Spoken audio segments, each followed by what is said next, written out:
Tem dois tipos de problemas que você pode ter com o produto embalado, né? Um é esse, quer dizer, você garantir uma boa estabilidade às intempéries, à diferença de temperatura. Uma outra também muito importante é a agressão por fungos, por bactérias, que é uma outra preocupação também. Nesse sentido, a gente trabalha com bactericidas, fungicidas bem eficientes, que nos garantem, as pastas são bem estabilizadas.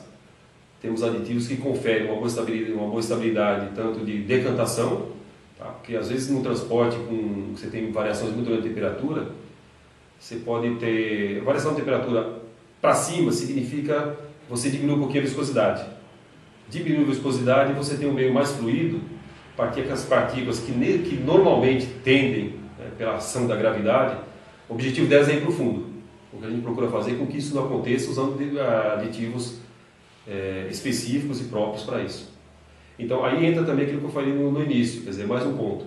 Se de repente você tem um determinado lote, uma determinada cor, onde você tem partículas grandes ali dentro, nesse ponto também você vai perceber que as maiores naturalmente vão ter mais tendência de ir para o fundo. Ir para o fundo não é um problema. O problema é quando você tem uma pasta que essas partículas vão para o fundo e elas têm dificuldades para se redispersar. Normalmente toda a dispersão a gente vê que está escrito lá, homogenize antes de usar. Isso é normal, tá? Mas o que difere uma boa dispersão, uma dispersão muito boa, onde você tem aditivos bons ou não, é justamente isso. Se ocorrer, por exemplo, você tem pigmentos inorgânicos, que são óxido de ferro ou próprio dioxitano, são pigmentos com densidade maior, são muito pesados.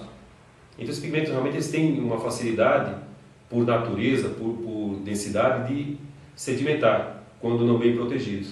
Mas, voltando, se isso ocorrer, o importante é que com qualquer ferramenta na mão, o operador que vai usar consiga, misturando, redispersar ou rehomogeneizar essa pasta. Esse é o diferencial. Para todo lote que a gente fabrica, a gente guarda uma retenção desse lote, que é uma amostrinha que fica guardada. Esse lote tem um número desse lote e a gente tem a nossa ficha de produção, onde todas as matérias-primas usadas nesse lote estão ali escritas, fornecedor, lote e tudo mais. Então com isso a gente consegue uma rastreabilidade desse material.